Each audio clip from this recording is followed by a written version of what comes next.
Do you ever have that moment where a show just clicks for you? Like, you've been watching it and enjoying it enough, but haven't really gotten what all the hype was for, until this very moment. This personally happens to me a lot. I feel a lot of shows take some time to jump from good to great for me, but one of the quickest jumps in quality was when I was watching How I Met Your Mother.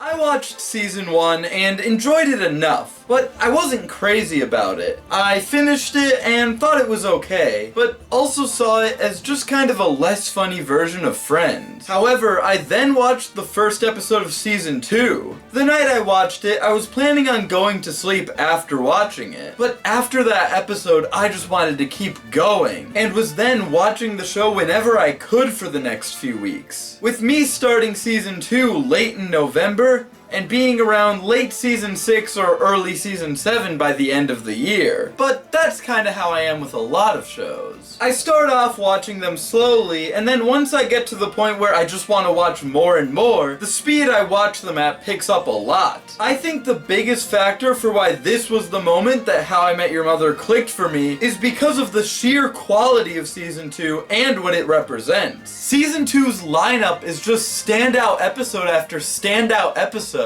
Where Were We? Brunch, Ted Mosby Architect, World's Greatest Couple, Swarley, Atlantic City, Slap Bet, Single Stamina, How Lily Stole Christmas, First Time in New York, and those last 6 are all one after the other. Monday Night Football, Lucky Penny, Arrivederci Fierro, and more. And what I meant when I said what this season represents is that it showed me what this show was going to be, and it showed me one of my favorite aspects of this show that sets it apart from others. It showed me the show's willingness to tell stories in a more interesting and unconventional way. Before I watched this show, I did see the episode The Platinum Rule, and I thought that that one and its interesting story structure was an outlier. And season 1 led me to believe that, because the first season had a little bit of that more interesting way of telling a story creeping in a few times, but it wasn't really apparent or seen consistently until season 2. And it immediately showed me that this interesting way of storytelling will be the norm. The premiere, Where Were We?, tells a story differently, with it taking place over the course of a whole summer, as we see glimpses at and basically get a synopsis of both the beginning of Ted and Robin's relationship and Marshall's grieving process after Lily broke up with him. It's an interesting and engaging way of telling a story, and effectively shows you everything that happened and everything you need to know after the break between seasons. Then, only 2 episodes later, we get Brunch, an episode that gives us the same story 3 times from the perspectives of 3 different characters, which explains everything going on that we just get a glimpse of at the beginning of the episode. 1 episode later is Ted Mosby Architect, which has a great twist that genuinely surprised me the first time I watched it, and every time I rewatch it, it just amazes me with how clever it is. Like Marshall's line talking to Ted or Barney. He says the exact same thing both times, but due to his delivery and tone, it has a completely different meaning each time. In the version with Ted, he sounds a lot more concerned and serious. Dude,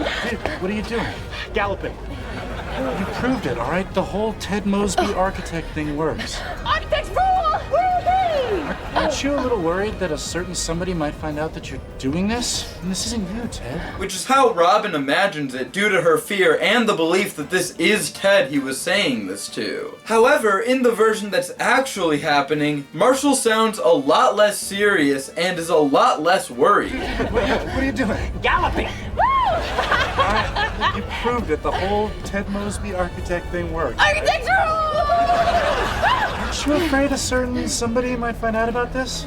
I mean, this isn't you, Ted. Because while the first version is his friend doing something he never thought he'd see him do, the second version is just what they'd expect from Barney at this point. And the different ways he says the line, "This isn't you, Ted," the first way is very genuine and serious, while the second way is emphasizing the Ted part to Barney in a much less serious way. And it's also clever that he'd still word it in the same way, because the woman Barney is with still believes that he is Ted. This episode showed that the show could do extremely clever and unexpected twists, which leads to some amazing episodes later on. One of my favorite episodes of the entire show, if not my absolute favorite, is 3 Days of Snow, with an amazing twist that leads to one of the most heartwarming and rewarding endings to any episode, as all 3 of the stories come together for an amazing ending. Also, the fact that the show is a story being told by future Ted to his kids is also used to great effect this season. It leads to things like the show doing a more interesting scene that other sitcoms wouldn't normally do, like this scene in Single Stamina, where Ted explains the difference between single people and the couples in a bar. Or it leads to a joke that comes about due to the story being told from Ted's perspective. This season did that with the Grinch joke in How Lily Stole Christmas. And this is something that happens many other times throughout the show, and always leads to great jokes, like with Bob's appearance in Slapsgiving, and with Ted forgetting the story he's telling in The Mermaid Theory. That's not even to mention that this season is when the show gets even funnier. Every single character is on point and at the top of their game throughout the whole season. The episodes don't even need some special gimmick to be great. Another episode I highlighted as a favorite is World's Greatest Couple. Does this episode tell a story in a unique way or have a crazy twist? No. In terms of how its story is told, it may be one of the most standard episodes of the show. However, the story itself is just so good. It gives us a pairing between Barney and Lily, 2 characters who you don't expect to work as well off of each other as they do, and you put them in a weird situation, with the 2 of them basically being a couple. However, this comes about in an understandable way, with Barney wanting Lily to pretend to be his wife to get women to leave his home, and Lily agreeing to do it because she's desperate and needs a place to live. It makes sense for both of their characters, and them ending up in this situation is very funny. Brings both of their characters to some interesting places, and shows off an interesting new friendship that the show hadn't really explored much until now. And this season got me to watch the show at such a fast speed, because while the last few seasons do get a little weaker, for most of the show this quality is kept up. From this season on, great episodes like How I Met Everyone Else, 10 Sessions, Happily Ever After, Sorry Bro, The Window,